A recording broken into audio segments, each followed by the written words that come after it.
everyone, and welcome back to the channel. And I'm going to do a two-part video series. One talking about like a quick brief history of the tank, plus going into the armor and how the tank performs. And part two, or video two, will be actual gameplay. If you guys like that kind of video layout, then comment down below. I will also be putting up a poll in the video as well. Just vote kind of thing. If you guys want me to keep doing part one, part two videos, or putting everything into one video, then comment down below and partake in the poll as well. So the vehicle we are looking at today is the M4A5 Ram 2, the Canadian tank, which oddly enough is in the United States ground forces. And so, a brief history of this tank. UK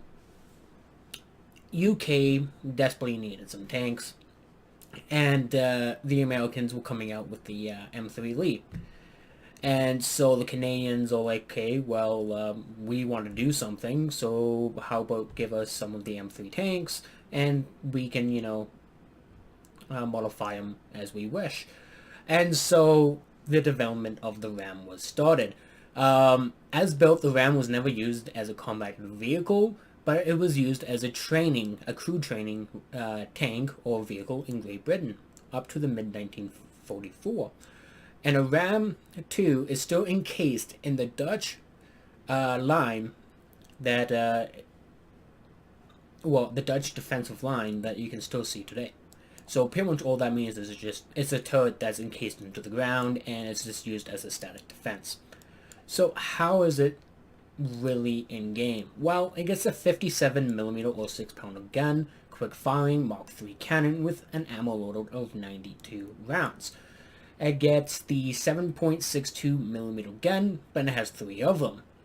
The turret rotation speed is actually pretty decent at 15.8 degrees a second. And the vertical guidance is -7 for the gun depression and +20 for the gun elevation. And my reload speed is 4.9 seconds. After playing the Ram 2, I kind of noticed that the armor of this thing is actually quite trollish. Because it has 88 in the front, 63 in the side, and 38 in the back. Same with the turret, 63 on the side of the turret and 76 on the front. I was looking at the armor penetration there. Almost got myself messed up. So that pretty much says that the Italian SPAA at 3.0, or I think it might be at 3.7, terrorizing matchmaking. The only thing that little SPAA can go through is the back end of the Ram. Other than that, well, that SPA can't go through anything. If we look at the M4 here, the only thing that little SPA can't really go through is the front of an M4 Sherman, but it can go through the sides and on the back of the M4 Sherman. So all in all, the M4A5 Ram 2 is actually more heavily armored than the M4 counterpart that, it was kind of sorta in comparisons, even though it is on a M3 chassis. I still heavily compare it to the M4 because, it is a medium tank that doesn't have, a gun, an extra turret, and a turret on top of that. Armor penetration is pretty decent. It's at 99 at distance of, point blank range. It has a crew of 5, so survivability in the Ram 2, it's actually pretty good. It weighs just shy of 30 tons, and the max horsepower is 400. And, it can get up at a respectable speed of 40 kilometers an hour. So as for the armor, as I said, it has so much curvedness to it that if a person doesn't really know where to shoot the Ram, the player is just going to aim for center of mass with. That's already 317, that's 217, that's 234, 35. The upper plate is, what's monstrous, at its thickest is 141. The transfer case here is like 51, 52. The gun mantle is at 70, but it also has some spaced armor behind it as well, so you gotta be careful. But if you don't really know where to penetrate a ram, go for this little, I guess you can say optic spot here, and also go for the machine gunner as well. Or if you have a very high penetrating round, go for the gun mantle. Here are the crew loadouts. So you have gunner, commander, loader, driver, and gunner. When I play, I don't really have the ready rack. Let's just switch over here. The ready rack right up here in the turret. All my ammo is in the hull. So even if you hit me in the turret, you're not going to be like, setting off my ammo. With that all being said, the Ram 2 is actually quite a good performing tank. I also noticed too, if you guys go to the War Bond shop, and if you guys go to page 2, the Ram 2 is also on sale. Well, on sale quotations for, it doesn't actually tell me how much war bonds you need, so I'm guessing it's between 3,400 plus you need 12 medals. So it's going to take you some grinding to do if you want to get your hands on a free, premium tank. As for that, modifications, I use the shot Mark 9, which gives me 120 millimeters penetration at an angle of 30 degrees at 79 millimeters at 30 degrees and 41 at 60. So this shell can do quite a lot.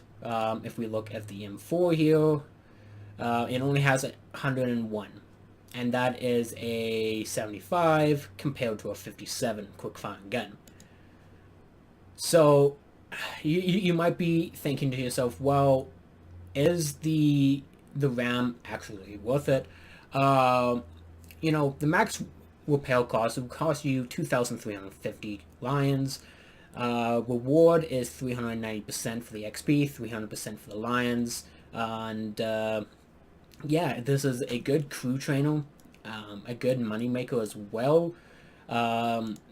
As for premium tanks and premium planes in War Thunder, for example, Ram 2 is in rank 2, so it can research all of rank 1, all of rank 2, and I do believe rank 3 as well, because that's how premium vehicles work. Again, I'm still quite new to the premium, premium tanks, premium planes, and all this, and also in War Thunder in general. So if I missed something about this tank, please comment down below. But this has been part 1. Part 2 will be coming up shortly. So, and here's part 2. And welcome to Mazdak. And I am going to be doing a live commentary over a game that I did. This was actually a really good game. So we're in the M4A5 Ram 2, and we're in the perfect environment for it. There's a lot of hills, and I love Mazdak, especially for my allies. So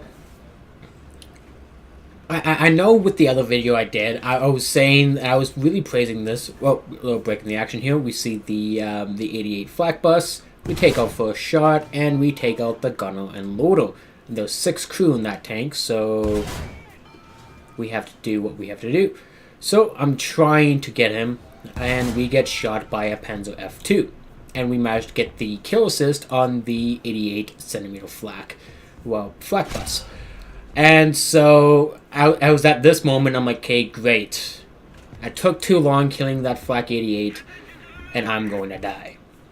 And there we go. Oh, never mind, it was a Panzer 3M. A Panzer 3M was shooting us at the side. And it was at that moment, I'm like, okay, great, I'm going to die, and I have to record another video.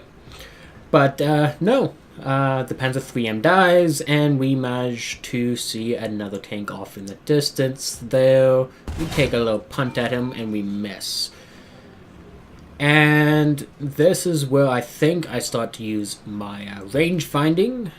Was it after this shot? Yeah, it was after this shot. You see a little wiggle there. I was getting a little frustrated at this point, and I'm like, okay, screw it. I'm gonna use my range finding tool, and okay, well, it's 700. I'm still trying to mess around with my, my keys on my mouse. So there we go. We got 700. I move back up. I see that he's still trying to shoot. We take a little punt at him, and we miss. So back to the Ram 2. It has really good gun depression. Especially when you get it kind of sort of hold down where they can only see your turret. It's actually quite good. The turret's quite bouncy, especially when you use the gun depression there. So now we're trying to move up, and we're going to be quite exposed. So I'm crushing my fingers. I'm like, okay, please don't get shot. A shot whizzes over top of our tank there. And now we're kind of sort of in position. And we see an out tank, we take a punt, and yep, there we go. We managed to take out a Panzer IV-G with a single shot. So you know what? Haven't had a good start in the Ram, so that shot really, really helped out. And we see a tank hidden in the trees, and sure enough, there was a hidden Stug. All decked out in camouflage. So we managed to take out the engine and his loader, and we managed to take out some of his ammunition. Trying to get him, and we've range find with our machine guns there, trying to get a range, and we managed to get a kill assist. And just for added security, don't know what else is out there, so let's just plant down a artillery. And it looks like we've managed to find someone else. And we miss. Do I take another shot off at this guy? There's a lot of debris in our way. Yep. We managed to take down a Panzer IV F2 in a single shot.